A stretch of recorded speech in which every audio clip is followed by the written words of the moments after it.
5 allanamientos nuevos autorizados, y para tratar de entender de qué va esa trama que ahora tiene nuevos personajes involucrados, estamos con nuestro compañero Christopher Acosta, el ex jefe de la Unidad de Investigación de Latina Noticias, para tratar de comprender a todo este presunta organización criminal. ¿Cómo estás? ¿Cómo estás, Lorena? ¿Todo bien? ¿Todo movido, bien? Movido todavía. Yo ya te hacía de vacaciones, pero con esta acá política no paramos, nunca ¿no? vas Acá a parar. la Unidad de Investigación, todo prensa, inamovible, porque sabemos que son semanas complicadas. Hay una investigación fiscal en curso, colaboradores que están entregando información y, de acuerdo a esa información, hoy día ha habido novedades en la madrugada. Cuéntanos qué ha pasado y a partir de qué se han dado estos nuevos allanamientos. Primero, un antecedente, ¿no? Okay. La gente recuerda que la suspensión de la fiscal de la Nación, Patricia Benavides, básicamente está relacionada a la investigación que inició el equipo especial de fiscales contra la corrupción, que halló que sus asesores, y por ahí tenemos en pantalla a dos de ellos, intercambiaban aparentemente favores en fiscalía con congresistas a favor de obtener votaciones que sean vinculantes o favorables a los deseos, a las intenciones de la fiscal Patricia Benavides. Hablamos del señor Jaime Villanueva, lo recordarán todos, fue detenido hace algunas semanas, luego no se le pidió prisión preventiva, está colaborando con la justicia, está ahora en detención domiciliaria, y el señor Miguel Guirao, ambos asesores de la fiscal de la Nación, que tenían un contacto directo con el Congreso de la República para conseguir votos en casos como cuáles: la Junta Nacional de Justicia, la inhabilitación de Zoraida Ábalos y la elección del Defensor del Pueblo. Hasta ahí el antecedente. Estos eran los personajes, digamos, de la primera parte de esta novela, por llamarlo de alguna manera. Pero hoy hemos conocido que además de estos dos asesores que, digamos, estaban en planilla oficial del Ministerio Público, la señora fiscal de la Nación suspendida, Patricia Benavides, aparentemente y según hipótesis fiscal, tenía también dos asesores externos, por llamarlo de alguna manera, asesores en la sombra, que nos recuerda al caso Castillo, que también tenía sus asesores fuera de... Al mismo estilo. Y hablamos ahí de dos personajes, uno muy conocido, otro menos. El señor Hernán Garrido Leca, exministro de Vivienda del gobierno aprista del expresidente Alan García, y el señor José Luis Guayón, un abogado cuyo nombre ha empezado a sonar últimamente también por sus vínculos con la fiscal de la Nación. Esos dos señores son los protagonistas, digamos, de este segundo capítulo de la investigación fiscal. Hernán Garrido Leca y el abogado José Luis Guayón habrían trabajado o tenido un papel de intermediarios de los intereses de Patricia Benavides para conseguir algunas cosas que ella, obviamente, a nombre propio no podía conseguir. Yo ahora te voy a contar que uno de los motivos por los cuales se ha allanado hoy día la vivienda, tanto de Garrido Leca como de José Luis Guayón, es que ambos habrían intercedido a favor de la fiscal de la Nación ante la Autoridad Nacional de Control del Ministerio Público para promover la suspensión del fiscal Rafael Vela. Recordemos que el fiscal Vela actualmente está fuera del equipo especial Lavallato, un equipo que tuvo una serie de descubrimientos y hallazgos importantes en materia de financiamiento de partidos políticos, pero una resolución de la Autoridad Nacional de Fiscales del Ministerio Público lo sacó, lo suspendió de su cargo de fiscal coordinador, y tras ello la fiscal de la Nación aprovechó la ocasión para retirarlo oficialmente del cargo. Lo que dice el acta de allanamiento conseguida por el equipo especial de fiscales es que la suspensión, la sanción que recibió el doctor Rafael Vela fue a pedido literalmente de la fiscal Patricia Benavides, y que habría sido orquestada por estos dos señores, por Hernán Garrido Leca y por José Luis Guayón, quienes aparentemente por sus contactos habrían obtenido de la Autoridad Nacional de Control, que es una entidad absolutamente independiente de la Fiscalía de la Nación, habrían obtenido una resolución de sanción y de suspensión del señor Rafael Solo Vela. para recordar, Rafael Vela está suspendido, que fue lo raro, por algo que había hecho hace más de un año atrás y que en realidad no trata sobre su rol como fiscal o investigador, sino por haber dado unas declaraciones no autorizadas, y eso le valió a un medio de comunicación, y eso le valió una sanción de 8 meses fuera del cargo. Correcto. Recordemos que la gestión de la fiscal Patricia Benavides, una de las tantas cosas por las cuales fue duramente criticada, es que aplicó una especie de norma mordaza por los fiscales. Ningún fiscal, ni provincial, ni supremo, ni coordinador, ni de ningún estatus, podía declarar a la prensa sin una autorización previa de la Fiscalía de la Nación. Rafael Vela emite algunas declaraciones y fue específicamente tras la llegada de Alejandro Toledo. Lorena, tú recordarás que Toledo vino extraditado Rafael Vela salió a declarar a la prensa y por ese motivo se le abre una investigación supuestamente por desacatar las disposiciones de la Fiscalía de la Nación. Por ese acto aparentemente inocuo, menor, Rafael Vela ha sido suspendido y luego de la suspensión la fiscal Benavides aprovechó para sacarlo oficialmente del cargo. ¿Cómo se obtuvo esa remoción de Rafael Vela, esa sanción, según la hipótesis fiscal que, digamos, desagrega y argumenta en el acta de allanamiento a través de estos dos señores que habrían funcionado como operadores de la fiscal Patricia Benavides? El señor Garrido Leca ya salió a los medios a decir que esto es una creación del equipo especial de fiscales, ha dado su descargo. Al señor Guayón aún no lo hemos escuchado, pero se habla de que ellos habrían intercedido a favor de Patricia Benavides, llevando este pedido a través de terceras personas para que el señor Fernández Llerí, que es el presidente o la cabeza de la Autoridad Nacional de Control, suspenda a pedido de Benavides a Rafael Vela. Pero habría habido además, Lorena, algo más. Y mucho más atrás. Y mucho más atrás, porque esta es una novela por capítulos, con episodios concatenados, como en las series de Netflix. Claro, esa no es la secuela, sino la precuela. Exactamente. ¿Por qué habría tenido interés, sobre todo Hernán Garrido Leca, de que Rafael Vela salga del equipo especial de fiscales que investigaba el caso Lavallato? La respuesta parece que la tenemos en el wall, ¿no? Todos estos señores, el público los recordará porque han estado en el Congreso de la República. Luis Alba Castro, Mauricio Mulder, Jorge del Castillo, el propio Hernán Garrido Leca, Mercedes Cabanillas, Javier Velázquez Quesquén, César Sumaeta y Luciana León han sido parlamentarios de la célula aprista, de la bancada aprista, que hoy no hay más en el Congreso de la República, en diferentes años. Y todos ellos, Lorena, desde abril de este año, son formalmente investigados. La investigación preliminar que inicialmente había en Fiscalía de lavado de activos por la supuesta recepción de $200.000 de Odebrecht a favor del APRA, ha terminado la etapa preliminar y ahora se ha formalizado. Esto quiere decir que la Fiscalía ha encontrado elementos suficientes para incluir a todos estos señores, excongresistas del Partido Aprista, en una investigación por lavado de activos. ¿Quién tenía la investigación? La coordinación la tenía Rafael Vela, coordinador de lavado de activos y del equipo Lavallato. Ese habría sido un interés mayor, según la hipótesis fiscal, del señor Hernán Garrido Leca para sacar a Rafael Vela del cargo. No solamente, digamos, cumplir los deseos de Patricia Benavides, quien ya venía distanciada o peleada con el fiscal Rafael Vela, sino que tenía aparentemente un interés personal, que esta investigación de alguna manera se afecte, porque era un caso que estaba avanzando bajo los dominios del fiscal suspendido Rafael Vela.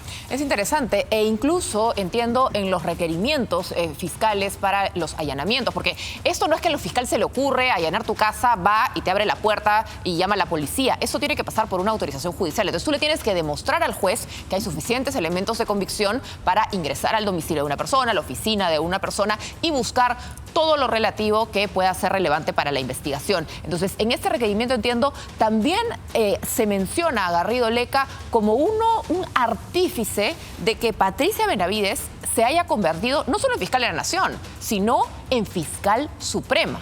Correcto. Otra parte del documento fiscal que está, digamos, a disposición también de nuestros televidentes en latinanoticias.p, nuestra página web, es que el señor Garrido Leca y el señor Guayón habrían tenido algún tipo de influencia ante la Junta Nacional de Justicia para mejorar la calificación de Patricia Benavides y que ella finalmente, porque esto es por concurso público, pueda ser nombrada fiscal de la Nación. Ahora, aquí, si es que esto fuera así, hay dos partes. Y quien todavía guarda silencio es la Junta Nacional de Justicia, y es que interesante, debería ¿no? explicar si esto es cierto o no, si ha habido reuniones con estos señores o no. Porque es interesante porque recordemos que a partir de la destitución de Patricia Benavides, la suspensión, salieron a la luz los videos de lo que fue la entrevista de Patricia Benavides. Sí. Para ser fiscal suprema, no fiscal de la Nación. Esa es una designación de la Junta de Fiscales Supremos. Para ser fiscal suprema, recordemos que el año pasado se suma recién a los fiscales supremos. Y en esa entrevista mucha gente decía, oye, pero como que le faltan conocimientos, como que esa entrevista, por lo menos los extractos que habíamos conocido, no dejaban entrever una habilidad suficiente para lo que representa el cargo de fiscal supremo. Y de pronto aparecen estas investigaciones y dices, oye, sonaba raro, sigue sonando más raro. No solamente eso, el propio expediente académico de Patricia Benavides, que la Unidad de Investigación de Latina Noticias dio a conocer hace 2 domingos en Punto Final, está compuesto por lo menos una quincena de certificados de cursos firmados por Jaime Villanueva. a quien contrató como asesor. Le devolvió el favor. Él era director, gerente de la Escuela de Capacitación del Ministerio Público y aparentemente en muy poco tiempo le expidió una serie de certificados que tú sabes, en la evaluación curricular, a más certificados, más puntos. Pero hay, Lorena, además, otros dos hallazgos importantes en lo que ha presentado la Fiscalía esta mañana y que ha motivado los allanamientos. Uno es, con información del propio Jaime Villanueva, la manera en la que Patricia Benavides habría orquestado la salida de la fiscal Betsabé Revilla del caso que investigaba a su hermana, a Emma Benavides. Emma Benavides, jueza del Poder Judicial y hermana de Patricia Benavides, tiene una acusación y una investigación muy grave en el Ministerio Público. Se le acusa, y ha habido incluso testimonios públicos en las últimas semanas, de recibir dinero de narcotraficantes a cambio de su liberación. Un caso, una acusación muy sensible, muy grave, que venía desarrollando la fiscal Betsabé Revilla. Patricia Benavides, recordemos, asume como fiscal de la Nación e inmediatamente se produce un cambio. Saca a esta fiscal que venía conociendo el caso hace muchos meses y pone a otro fiscal. Lo que ha contado esta investigación fiscal hasta el momento es que este habría sido en efecto una orden de Benavides que, para motivar la salida de Betsabé Revilla del caso de su hermana, mandó a fabricar un falso informe de productividad que le era deleznable o que afectaba, digamos, las supuestas capacidades profesionales de Betsabé Revilla. Es decir, se fabricó un documento por el cual se presentaban cifras manipuladas que decían que en vista que esta señora Revilla no avanzaba sus casos, se le cambiaba. Entonces hay, yo creo que en todos estos elementos, una línea en común, que era que la fiscal Patricia Benavides, en el cargo, aparentemente, más allá de sus preocupaciones por la institución, tenía preocupaciones personalísimas por los casos de su hermana, de sus amigos. Y aquí, hablando del amigo, entramos también al caso del señor José Luis Guayón. Y volvemos al otro gráfico anterior. El señor José Luis Guayón, abogado, ha contado Rafael Vela, que es uno de los declarantes, es una de las personas que ha brindado su testimonio en esta investigación. Rafael Vela ha contado a la Fiscalía que recibió una llamada de la Fiscalía de la Nación pidiendo que reciba en su despacho a este señor, a José Luis Guayón. Guayón, entiendo que creo que no ya está. Sí. José Luis. José Luis. Quien además habría, ya en presencia de Vela en su despacho, se habría interesado, digamos, por el caso del sodalicio.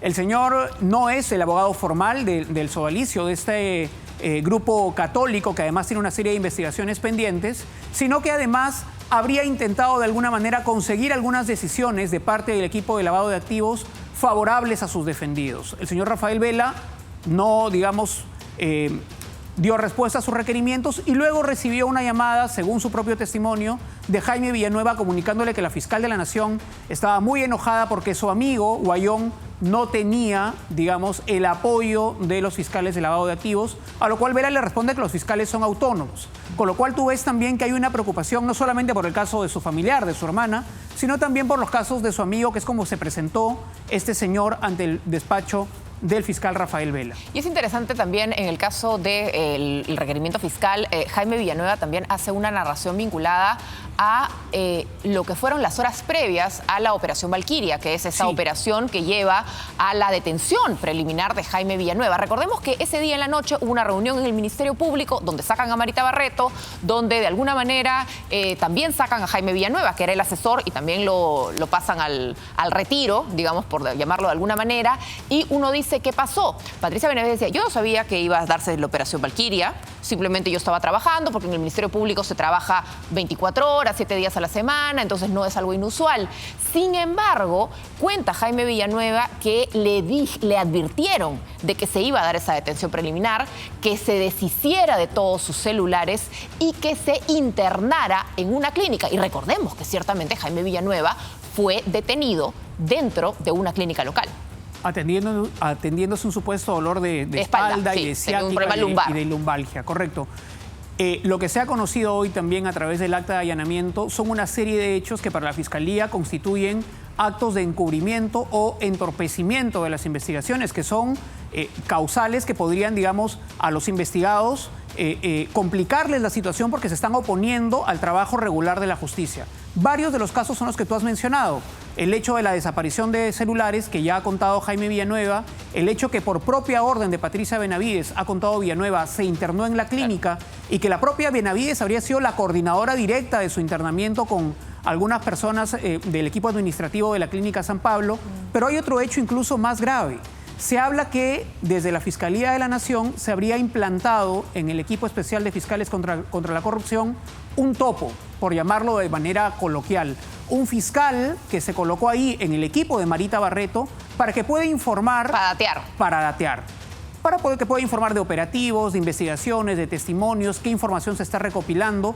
La Fiscalía de la Nación aparentemente necesitaba que alguien le datee porque probablemente conocía de la independencia con la que ha venido trabajando Marita Barreto y Harvey Colchado estos casos, en los que caiga quien caiga, han habido investigaciones para todos los gustos y colores. Y también para estar en la foto, ¿no? También necesitas información para, va a caer alguien que me va a sumar réditos políticos, necesito no perderme ese operativo para inmediatamente colgarme esa medalla. Por supuesto. Este fiscal, si me das un segundo, yo te consigo ahora el nombre. Tranquilo. Este fiscal que se coloca en el equipo especial de la doctora Marita Barreto, lo que hace es, según los testimonios que se han podido recibir, advertir a personas allegadas a Jaime Villanueva que en efecto iba a ser detenido, y con ese ok es que se produce todo esto que te cuento. Se produce el escondido de celulares, la desaparición de chats y de informaciones y el internamiento de Villanueva en la Clínica San Pablo. Y nos estamos olvidando de un detalle también importante que se ha revelado a partir de estos requerimientos fiscales, sino que es tanto lo que se ha revelado que nos desordenamos a veces. Es lo que ha dicho Jaime Villanueva respecto a una coordinación de la suspendida fiscal de la Nación con un prófugo de la justicia, en este caso Vladimir Cerrón, por la suspensión de Zoraida Ábalos. Correcto, hay un chat de estas coordinaciones de Villanueva con algunos congresistas en los que él deja entrever que ya ha coordinado con Perú Libre y entre paréntesis pone Vladi, ¿no? Vladimir Cerrón, no, obviamente. No Montesinos, pues no, evidentemente. Exactamente. ¿Quién tendría conocimiento cuál era el sentido de la votación de Perú Libre? ¿No? Este no es un chat, hay que decirlo, entre Villanueva y Vladimir Cerrón. Es un chat en el que Villanueva le cuenta al congresista agente especial... Al agente especial, de quien aún no se tiene certeza el nombre, que ya había coordinaciones con Perú Libre y con Vladimir Cerrón. Mira, volviendo al tema anterior, el fiscal topo, entre comillas, habría sido Luis Vicente Silva Loli, quien, valgan verdades, hace 3 días acaba de renunciar al equipo especial de fiscales de lucha contra la corrupción, pero habría sido, según información fiscal, la persona que dateaba lo que ocurría en el piso 5 de Fiscalía al piso 10, donde se ubicaba la oficina de Villanueva y la fiscal Patricia Benavides, y habría sido la persona que confirma que en efecto había movimiento esa madrugada para detener al propio Jaime Villanueva. Y eso es importante entenderlo porque los colaboradores eficaces no solamente tienen que hablar, sino que tienen que demostrar sus dichos. De allí que esa colaboración es validada por un juez que dice, ok, tú admites que has cometido en todo caso un delito, indicios de delito, voy a reducirte la pena parcialmente, totalmente, dependiendo qué tan grave sea el delito cometido. Entonces, si ya estamos hablando de nuevas investigaciones, de nuevos allanamientos, entenderíamos que la información brindada por Jaime Villanueva tiene cierto nivel de credibilidad, tiene calidad, que eso se ve siempre en la justicia. Claro que sí, y mira, Lorena, que hasta ahora han caído, digamos, asesores formales, asesores en planilla, hablamos de Guirao y Villanueva, ahora se han conocido asesores externos, por llamarlo de alguna manera, supuestas personas que le brindaban asesoría a la fiscal de la Nación desde fuera de la institución, hablamos de Guayón y Garrido Leca, pero hay un tema que aún no está cerrado y creo que en algún momento va a reventar, que es la confirmación de los nombres de los congresistas que cambiaban el sentido de su voto a cambio del archivo de investigaciones. ¿Por qué esa información aún no se conoce? Porque es información que el equipo especial de fiscales de lucha contra la corrupción a cargo de Barreto no puede trabajar, siendo que son congresistas y son aforados. Claro. Son personas que tienen una protección política especial, cuyos fueros deben ser levantados por el Congreso para poder ser investigados, pero ya hay un informe que recopila información de estos congresistas que cambiaron el sentido de su voto, que está en manos del actual fiscal de la Nación, quien va a poder determinar si hay elementos suficientes para pedir allanamientos o cualquier medida coercitiva en contra de estos congresistas. Y hay una congresista que salió a España, aparentemente un poco apresurada, porque tenía el dato de que la iban a detener. Yo creo que hay mucho nerviosismo aún, pero en algún momento quizá incluso antes de que acabe el año puede haber noticias respecto a qué congresistas son y qué medidas tomará la Fiscalía sobre ellos. Sin duda hay todavía mucho por descubrir, desentrañar, y también esperamos una respuesta formal de la Junta Nacional de Justicia, Seguimos que en estos esperando, momentos también acaba siendo nombrada, y no vale decir cuando me conviene a mí, a mi criterio o a mi plan de vida, sí le creo a lo que dice Jaime Villanueva, a lo que dice tal colaborador eficaz, y cuando es algo que me malogra mi plan, entonces ya no creo, ¿no? Hay que ser consecuentes. En este supuesto pacto criminal, por llamarlo de alguna manera, en este supuesto arreglo entre Hernán Garrido Leca y la Junta Nacional de Justicia para que Patricia Benavides se convierta en fiscal de la Nación, que es la hipótesis que presenta la Fiscalía, hay dos partes: Garrido Leca y la Junta Nacional de Justicia. Estamos esperando que la Junta nos diga si esto es verdad, si es falso, si conocen a Garrido Leca, si se reunió o no con los magistrados, con los 5 magistrados que componen la Junta Nacional de Justicia. Hay aún respuestas que varias personas e instituciones tienen por dar. Muy bien, muchísimas gracias, Christopher, por toda la información que nos has traído. Como bien dices, la unidad de investigación, Latina Noticias, no va a descansar. No tenemos vacaciones, te cuento. Ok. Ahí tenemos que conversar ahí con la gerencia. Muy bien. Porque no hay pausa, lamentablemente, con todas estas investigaciones. Muchísimas gracias por la información. Vamos a estar al pendiente. Regresamos contigo en cualquier momento. Ahora sí, seguimos con información internacional.